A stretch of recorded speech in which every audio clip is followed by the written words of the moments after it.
Right breaking news కి స్వాగతం. కొండా సురేఖ అంశాన్ని కాంగ్రెస్ క్రమశిక్షణ కమిటీ చూసుకుంటుందని సీఎం రేవంత్ రెడ్డి స్పష్టం చేశారు.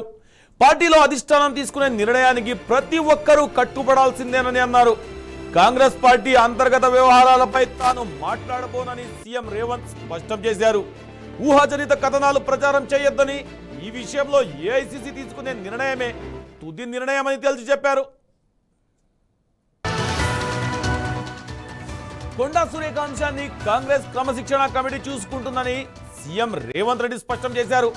పార్టీలో అధిష్టానం తీసుకునే నిర్ణయానికి ప్రతి ఒక్కరూ కట్టుబడి ఉండాల్సిందేనని అన్నారు. కాంగ్రెస్ పార్టీ అంతర్గత వ్యవహారాలపై తాను మాట్లాడబోనని సీఎం రేవంత్ స్పష్టం చేసేశారు. ఊహాజనిత కథనాలు ప్రసారం చేయొద్దని, ఈ విషయంలో ఏఐసీసీ తీసుకునే నిర్ణయమే తుది నిర్ణయమని తేల్చి చెప్పారు.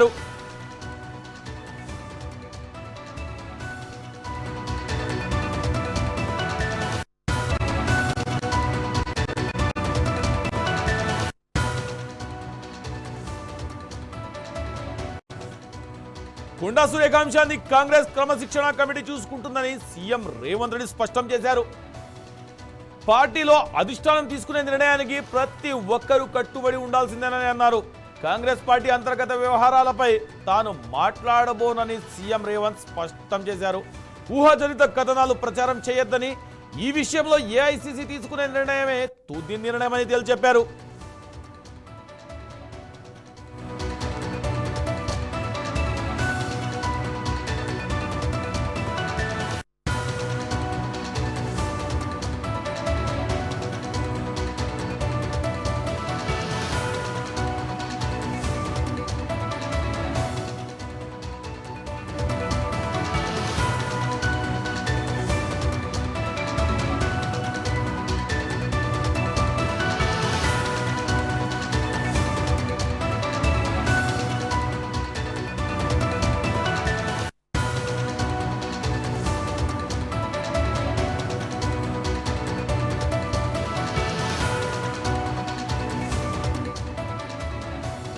కొండా సురేఖ అంశాన్ని కాంగ్రెస్ క్రమశిక్షణ కమిటీ చూసుకుంటుందని సీఎం రేవంత్ రెడ్డి స్పష్టం చేశారు.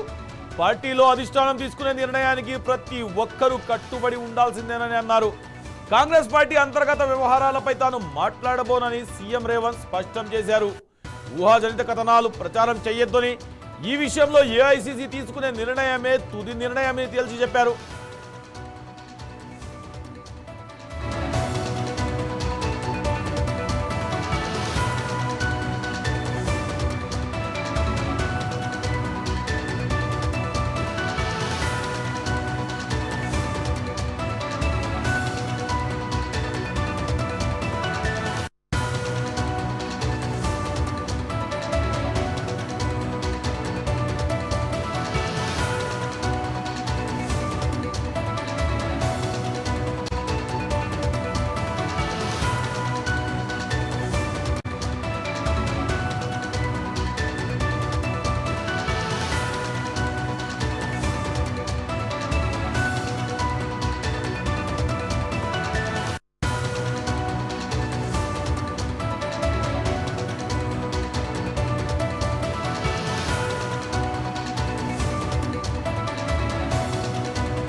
సో ఇదే విషయం పైన మా 9+ న్యూస్ ప్రతినిధి రాజ్ కుమార్ సెక్రటరియట్ నుండి లైవ్ అందిస్తారు. రాజ్ కుమార్, చెప్పండి, లండన్ పర్యటన ముగించుకొని వచ్చిన సీఎం రేవంత్ రెడ్డి ఈ విషయంపై తేల్చేస్తారు అని నిన్నైతే భారీ స్థాయిలో కాంగ్రెస్ పార్టీ నాయకులు చెప్పారు. కానీ ఇప్పుడు క్రమశిక్షణ సంఘం చర్యలు తీసుకుంటుంది, తుది నిర్ణయం ఏఐసీసీనే తీసుకుంటుంది, ఇందులో నేను జోక్యం చేసుకోను అనే చెప్పడం వెనకాల ఆంతర్యమేముంది? Right Syed, good evening. వాస్తవానికి కాంగ్రెస్ పార్టీ ఇది జాతీయ పార్టీలు ఎప్పుడు కూడా ముఖ్యంగా కాంగ్రెస్ పార్టీలో ఢిల్లీలో నిర్ణయాలు తీసుకుంటారు. బీజేపీ కూడా అంతే, ఎనీ నేషనల్ పార్టీ. సో కాబట్టి దానికి ఒక క్రమశిక్షణ కమిటీ, వాళ్ళ మల్లు రవి చైర్మన్గా ఉన్నారు. తర్వాత ఏఐసీసీగా ఇన్ఛార్జ్ కూడా మీనాక్షి నటరాజ్ ఉన్నాడు. కాబట్టి ఏదైనా బిగ్ డిసిషన్, ఎందుకంటే ఇది రాష్ట్ర స్థాయిలో తీసుకునే చెయ్యి దాటిపోయేది. మామూలుగా ఒక చిన్న స్థాయి నేత, మండల స్థాయి లేదా జిల్లా స్థాయి నేతలు లేదా ఒక మామూలు ఎమ్మెల్యే అయినా కూడా ముఖ్యమంత్రి లేకపోతే పీసీసీ చీఫ్ క్రమశిక్షణ క్షేమం ఫైనల్ చేస్తుంది. కానీ ఇప్పుడు ఇదేమవుతుందంటే కొండా సురేఖ అంశం వచ్చేసి చాలా పెద్దది. ఆమెను మంత్రివర్గం నుంచి తీసేయాలి అంటే ఖచ్చితంగా హైకమాండ్ యొక్క ఆదేశాలు, హైకమాండ్ యొక్క నిర్ణయము ఫైనల్గా ఉంటుంది. అందుకనే ఈరోజు ముఖ్యమంత్రి రేవంత్ రెడ్డి సూటిగా స్పష్టంగా ఒక 2 ముక్కల్లో చెప్పాడు. ఇది పీసీసీ క్రమశిక్షణ కమిటీ దగ్గర ఉంది, వాళ్ళు చూసుకుంటారు. దాంతోపాటు ఏఐసిసి ఉన్నారు, ఏఐసి చూసుకుంటుంది. అది ఏ నిర్ణయం తీసుకున్నా నేనైనా ఎవరైనా పార్టీ నిర్ణయానికి కట్టుబడి ఉండాల్సిందే అని స్పష్టం చేశారు. సో దీన్ని బట్టి స్పష్టంగా అర్థమవుతుంది ఇది హైదరాబాద్ నుంచి అంటే తెలంగాణ నుంచి ఈ అంశము ఢిల్లీకి వెళ్ళింది, ఢిల్లీ పరిధిలో ఉంది. కాబట్టి ఈ యొక్క స్పష్టంగా ఆయన చెప్పడం జరిగింది. ఎందుకంటే ఇవాళ మొత్తం మోడీకి సంబంధించిన లేకపోతే ఆయన యొక్క పర్యటన యుఎస్ పర్యటన రద్దుకు సంబంధించిందే మొత్తం ఎక్కువసేపు మాట్లాడు. లాస్ట్కు మీడియా ప్రతినిధులు అడిగినప్పుడు ఇది ప్లాట్ఫామ్ కాదు అని చెప్తూనే ఒక మాట మళ్ళీ అడిగినప్పుడు ఈ వివరణ ఇచ్చాడు. సో మంత్రి కొండా సురేఖ అంశము నా పరిధిలో లేదు, ఇది పార్టీ అంశం కాబట్టి పార్టీ వాళ్ళే నిర్ణయం తీసుకుంటారు. నోటీసులు కూడా ఇచ్చారు. కాబట్టి ఆ నోటీసులకు ఇచ్చిన రిప్లైకి ఏం చేయాలి ఏంటి అనేది అంటే ఎప్పుడైనా ఆయన ముఖ్యమంత్రిగా ఉన్నారు కాబట్టి ఆ యొక్క డైరెక్ట్గా చెప్పకు, ఎందుకంటే అది పార్టీ హైకమాండ్ నుంచి వచ్చే అంశం కాబట్టి అలా ఆయన మాట్లాడినట్టుగా మనకు అర్థమవుతా ఉంది. సయ్యద్ కాదు ఇక్కడ రాజ్ కుమార్, ఇప్పుడు ఏఐసిసి కానీ అటు క్రమశిక్షణా సంఘాన్ని కానీ రేవంత్ రెడ్డి ప్రభావితం చేయదని గ్యారంటీ ఏమండి? ఎందుకంటే ఇతను ప్రభావితం చేసి ఇతనే పార్టీని బర్తరఫ్ చేసే అన్ని ఆస్కారం ఉందని కొంతమంది అటు బీఆర్ఎస్ నేతలు కానివ్వండి, ఇంకొంతమంది ఇండివిజువల్గా సోషల్ మీడియాలో కామెంట్స్ అయితే పెడుతున్నారు. సో దాని గురించి మీరేమంటారు? ఎస్, అది వాస్తవం కూడా కావచ్చు. ఎందుకంటే ముఖ్యమంత్రికి కొన్ని అధికారాలు ఉంటాయి. రాష్ట్రాన్ని అధికారంలో తెచ్చిన పేరుగా ఉంది. కేంద్రంలో కూడా అంటే ముఖ్యంగా జాతీయ స్థాయిలో కూడా ముఖ్యమంత్రికి రేవంత్ రెడ్డికి అక్కడ ఒక పట్టు కూడా ఉంది, ప్రాధాన్యత కూడా ఉంది. ఎందుకంటే ఇప్పుడు జాతీయ స్థాయిలో చూసినట్టయితే ముఖ్యమైన ఒక నేతలలో టాప్ 10లో రేవంత్ రెడ్డి కూడా ఒకరున్నారు. కాబట్టి ఈయన తీసుకున్న నిర్ణయాన్ని వాళ్ళు కాదనలేరు. అలాగని ఈయనకు వ్యతిరేకంగా నిర్ణయం తీసుకునే పరిస్థితి కూడా లేదు. మనం ఒక 20 సంవత్సరాల క్రితం, 15 సంవత్సరాల క్రితం, 30 సంవత్సరాల క్రితం అంటే సీల్డ్ కవర్ సీఎం అనేవాళ్ళు. సో ఆ సీల్డ్ కవర్ సీఎం నుంచి కాస్త ఏమవుతుందంటే జాతీయ స్థాయిలో చాలా రాష్ట్రాల్లో అధికారాన్ని కోల్పోయిన కాంగ్రెస్ పార్టీ ఇప్పుడు ముఖ్యమంత్రి రేవంత్ రెడ్డి నిర్ణయానికి 100% ఎదురు వెళ్ళే ధైర్యం కానీ సాహసం కానీ చేయదు. అలాగని మొత్తం పూర్తిగా రేవంత్ రెడ్డికి అప్పచెప్పదు. సో మిశ్రమంగా ఉంటుంది. ఎందుకంటే ఒక రేవంత్ రెడ్డి అంశమే కాదు, ఇక్కడ పీసీసీ నిర్ణయం తీసుకుంటుంది, క్రమశిక్షణ సంఘం ఉంది, తర్వాత ఎమ్మెల్యేలు, ఎమ్మెల్సీలు, విప్పులు కూడా ఒక 30 మంది దాకా మాట్లాడారు, ఫిర్యాదు చేశారు. వీళ్ళందరి అభిప్రాయాలు క్రోడీకరించి ఒక ఫైనల్ డిసిజన్ అనేది ఏఐసిసి తీసుకుంటుంది. కానీ అందులో మెజారిటీ, ఎందుకంటే ఇప్పుడు సుష్మిత చేసిన వ్యాఖ్యలు అది వేరే వాళ్ళని కాదు, డైరెక్ట్ సీఎం మీదనే చేశారు. సో సీఎం మీద చేశారు కాబట్టి ఆయన యొక్క నిర్ణయం కూడా ఇందులో క్రియాశీలక పాత్ర పోషిస్తుంది. అంటే మెజారిటీ ఒపీనియన్ ముఖ్యమంత్రి రేవంత్ రెడ్డికి ఖచ్చితంగా ఉంటుంది. మీరు అన్నట్టుగా ఖచ్చితంగా ప్రభావితం చేస్తాడు, దాంట్లో ఏం ప్రాబ్లం లేదు. ఒకవేళ ఆయన తీసేద్దాము అని కనుక అంటే పార్టీకి కనుక ఆయన ఒపీనియన్ కనుక చెప్తే ఖచ్చితంగా తీసేసే అవకాశాలు ఉన్నాయి. వద్దు చూద్దాం భవిష్యత్తులో ఇంకా ఏదన్నా మరొకసారి ఎప్పుడన్నా నోరు జారినప్పుడు కానీ మనం చూసుకుందామంటే చూడవచ్చు. కానీ ఇప్పుడు చేసిన వ్యాఖ్యలు సుష్మిత చేసింది, కొండా సురేఖ కుమార్తె చేసింది కాబట్టి కొంత ఏమన్నా ఆలోచన చేసే అవకాశం ఉంటుందా? లేదు, దీన్ని సీరియస్గా తీసుకోవాలి. ఎందుకంటే ఆయన వ్యక్తిగతంగా కూడా విమర్శలు చేశారు. నీ బండారం బయట పెడతా, అందరి సంగతులు నా దగ్గరనే, అందరి జాతకం మా దగ్గర ఉంది అని ఇలా వ్యాఖ్యలు చేయడం కూడా రేపు ఇంకెవరైనా చేయొచ్చు. ఈమె చేసిన వ్యాఖ్యలు రేపు ఇంకొక పార్టీలో మండల స్థాయి నేతలు, జిల్లా స్థాయి నేతలు, ఎందుకంటే ఈమె యాక్టివ్ మెంబర్ కూడా కాదు, ఈమెకు ఒక పదవి కూడా లేదు. పోనీ రాష్ట్రంలో అధికార ప్రతినిధి ఉందా, లేకపోతే కార్యదర్శి, లేకపోతే ఒక ఎమ్మెల్యేనా, అది కూడా కాదు. సో ఒక మామూలు ఒక విధంగా చెప్పాలంటే కార్యకర్త కూడా కాదు, కార్యకర్త అనుకుందాం. సో ఒక జనరల్ కార్యకర్త, కేవలం మంత్రి కొండా సురేఖ కుమార్తె కాబట్టి ఇప్పుడు సెన్సేషన్ అయింది. సో మామూలుగా జనరల్గా అందరూ ముఖ్యమంత్రి అన్నప్పుడు పొగిడే వాళ్ళు ఉంటారు, తిట్టే వాళ్ళు ఉంటారు. కానీ ఇక్కడ కొండా సురేఖ, కొండా మురళి కుమార్తె కాబట్టి ఈ వ్యాఖ్యలకు ప్రాధాన్యత ఉంది. కాబట్టి ఖచ్చితంగా ముఖ్యమంత్రి ప్రభావితం చేస్తాడు, దాంట్లో నో డౌట్. ఏఐసిసి కూడా అంటే ఢిల్లీ పెద్దలు కూడా ఖచ్చితంగా రేవంత్ రెడ్డి మాట వింటారు. ఇంకో ఛాన్స్ లేదు, ఇంకొక పరిస్థితి కూడా లేదు. ఎందుకంటే తిట్టింది ఆయనను, ఆ తర్వాత వేం నరేందర్ రెడ్డిని, ఆ తర్వాత మంత్రి పొంగులేటిని, రేవూరి ప్రకాష్ రెడ్డిని. ఇదంతా కూడా with in the Congress party కదా. కాంగ్రెస్ పార్టీని తిట్టారు, కాంగ్రెస్ పార్టీ యొక్క ముఖ్యమంత్రిని తిట్టాడు, కాంగ్రెస్ పార్టీ యొక్క సలహాదారుని తిట్టారు. కాబట్టి ఇలానే వదిలిపెట్టితే రేపు ఇంకా పెద్ద పెద్ద కావచ్చు అనే అభిప్రాయాన్ని కూడా ముఖ్యమంత్రి ఒకవేళ వ్యక్తం చేస్తే ఖచ్చితంగా చర్య తీసుకుంటారు.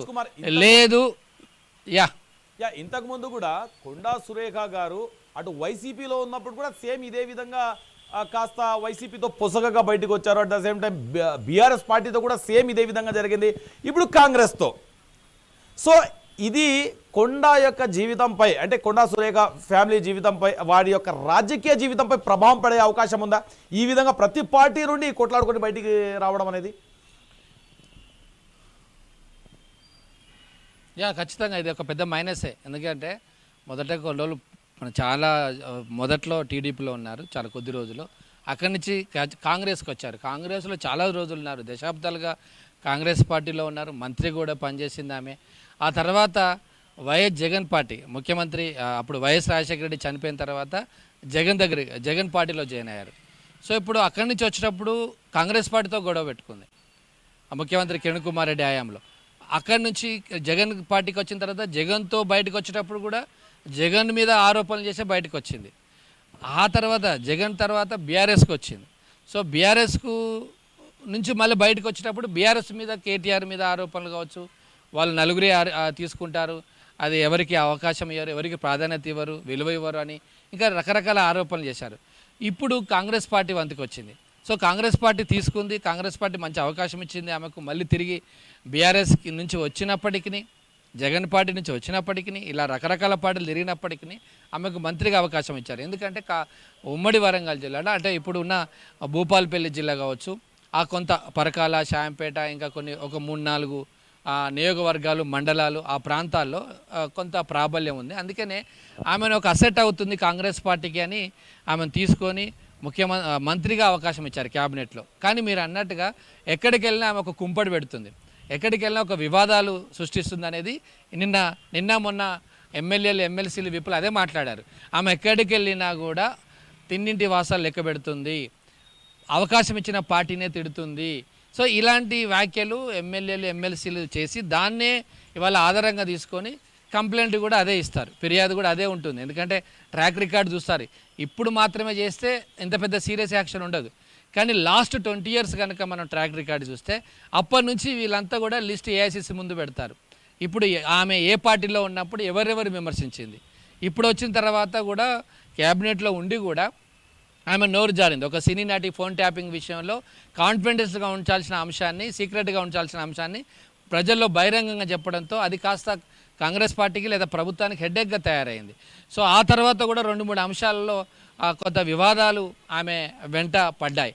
సో ఆమె కుమార్తె విషయంలో కావచ్చు, ఓహెచ్డి ముఖ్యంగా మనం చూస్తాం, ఓహెచ్డి విషయంలో కూడా వివాదం వచ్చింది. ఓహెచ్డి డ్రైవర్ని కూడా అరెస్ట్ చేశారు. ఇట్లాంటి మొత్తం వివాదాల చుట్టూ, ఆ కొండ సురేఖ చుట్టూ వివాదాలు చుట్టుకుంటున్నాయి. ఈ నేపథ్యంలో ఇవన్నీ బేస్ చేసుకొని, ఇవన్నీ ఆధారంగా చేసుకొని ఖచ్చితంగా ఏదైనా యాక్షన్ తీసుకునే అవకాశాలు ఉన్నాయని కొంతమంది వాదిస్తున్నారు. కానీ మరి యాక్షన్ తీసుకుంటే ఒకవేళ ఇన్ కేస్ ఒకవేళ కొండా సురేఖ గారు కాంగ్రెస్ పార్టీని వీడి వేరే పార్టీలోకి వెళ్ళాలనుకుంటే అటు జనసేన కానీ, ఇటు బీజేపీ కానీ, ఇవన్నీ ఈ తతంగాన్ని చూసిన వాళ్ళు ఆహ్వానిస్తారా? ఎందుకంటే ప్రతి చోట ఇలా గొడవలు ఎక్సెప్ట్ ఒక వైఎస్ రాజశేఖర రెడ్డి గారి హయాంలో మినహా మిగతా ప్రతి ఒక్క హయాంలో కూడా తను గొడవలు పెట్టుకొని వచ్చేసిందని మిగతా రాజకీయ పార్టీలు భయపడవా?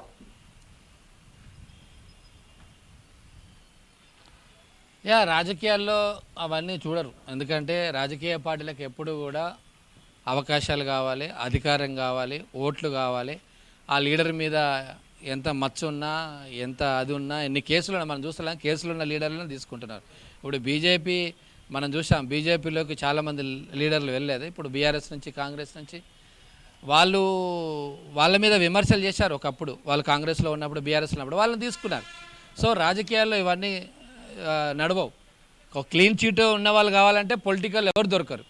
సో ఇవన్నీ కామన్గా ఉంటాయి. కాబట్టి బీజేపీ పరిశీలిస్తుంది. కాకపోతే అక్కడున్న బీజేపీ కాస్త మెజారిటీ నాయకుల అభిప్రాయం కొంచెం తీసుకుంటుంది కావచ్చు. కానీ ఆమె బీజేపీలోకి వస్తే మనకేమైనా లాభం వస్తుంది, వరంగల్ జిల్లాలో కొంత క్యాడర్ వస్తుంది, నాయకులు వస్తారు, కొంత ఓట్ బ్యాంకు మనకు లాభం పడుతుందని ఒకవేళ బీజేపీ కనుక భావిస్తే ఖచ్చితంగా తీసుకుంటుంది. ఎందుకంటే మనం ఇతర రాష్ట్రాల్లో కూడా చూసాం కదా, ఇతర పార్టీల నాయకులు తీసుకొని ముఖ్యమంత్రులుగా చేసిన దాఖలాలు కూడా ఉన్నాయి కదా.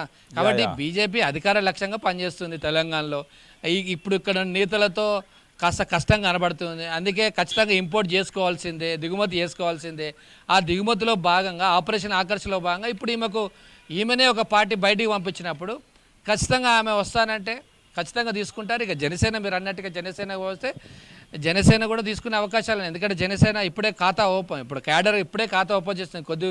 ఒక 10-15 మంది లీడర్లే ఉన్నారు, ఆ చిన్న చిన్న లీడర్లు వాళ్ళు కూడా ఇప్పుడిప్పుడే. కాబట్టి పెద్దగా మాజీ మంత్రులు ఎమ్మెల్యేలు ఎవరు లేరు. సో ఈమె కొండ సురేఖ కనుక వస్తే కొండ సురేఖ కానీ కొండ సురేఖ ఫ్యామిలీ కానీ వెంటనే కొండ సురేఖ రాకపోవచ్చు, సుష్మిత వస్తుంది. అయినా కూడా రేపు ఎలక్షన్కు ఖచ్చితంగా ఇంపాక్ట్ అనేది ఉంటుంది. ఇప్పుడు ముఖ్యంగా సయ్యద్ ఒకవేళ ఈమె బయటకు వస్తే ఈమె తీసేసినా కూడా రాజీనామా చేసినా ఏదైనా కూడా ఇమ్మీడియట్లీ ఆమె ఒక పార్టీకి వెళ్ళాల్సిందే. అది కూడా జాతీయ స్థాయి పార్టీ టచ్లో ఉన్న పార్టీకి వెళ్ళాలి. ఎందుకంటే మనం ఈటెల రాజేందర్ అంశం చూసాం. ఒకవేళ ఆయన కాంగ్రెస్కి వస్తే ఆ రోజుల్లో ఆయన మీద చాలా కేసులు వచ్చేటి, అంటే చాలామంది అభిప్రాయపడ్డారు. అందుకే ఆయన ఏం చేశాడు, బీజేపీకి వెళ్ళాడు. ఎందుకంటే బీజేపీ కేంద్రంలో అధికారం ఉంది, ప్రొటెక్షన్ ఉంటుంది. సో ఇప్పుడు ఈమె కూడా ఒకవేళ రాజీనామా చేసినా, ఆమెను బయటికి పంపించినా, బర్తరాపు చేసినా ఆమె కావచ్చు, ఆమె కూతురు కావచ్చు, లేదా ఓజుడి కావచ్చు, ఆమె శాఖకు సంబంధించిన అనేకమైన ఎక్కడొక్కడ ఉంటాయి కేసులు సంబంధించిన అవినీతి ఆరోపణలు. ఇప్పుడు వాటి మీద కేసులు అయ్యే అవకాశాలు కూడా ఉండకపోలేదు. ఖచ్చితంగా వాటిని కొట్టి పారేయలేం. కాబట్టి ఖచ్చితంగా ఇప్పుడు ఒక పొలిటికల్ పార్టీని ఆశ్రయించాల్సిందే. ఖాళీగా మౌనంగా ఉంటే కుదరదు. సో బీజేపీ కావచ్చు, జనసేన కూడా ఎన్డీఏలో ఒక భాగం కదా. సో పవన్ కళ్యాణ్ ఉన్నాడు, మోడీకి దగ్గర, కాబట్టి ఆమె ఒక రక్షణ వలయం కూడా చేర్చుకోవచ్చు. సో ఇది పొలిటికల్ స్ట్రాటజీ. కాబట్టి వాళ్ళ మీద ఆరోపణలు ఉన్నాయి, పార్టీని తిట్టారు, అవన్నీ కాదు. అక్కడ పరకాల అభ్యర్థిని ప్రకటించారు కాబట్టి మేము విమర్శలు చేశామని అంటారు. సో వాళ్ళకి ఇచ్చే ఎక్స్ప్లెనేషన్ వాళ్ళకి ఇస్తారు. బీజేపీకి అవసరం అనుకుంటే తీసుకుంటారు, జనసేనకి అవసరం అనుకుంటే తీస్తారు. సో రాజకీయాల అవసరాలు మాత్రమే.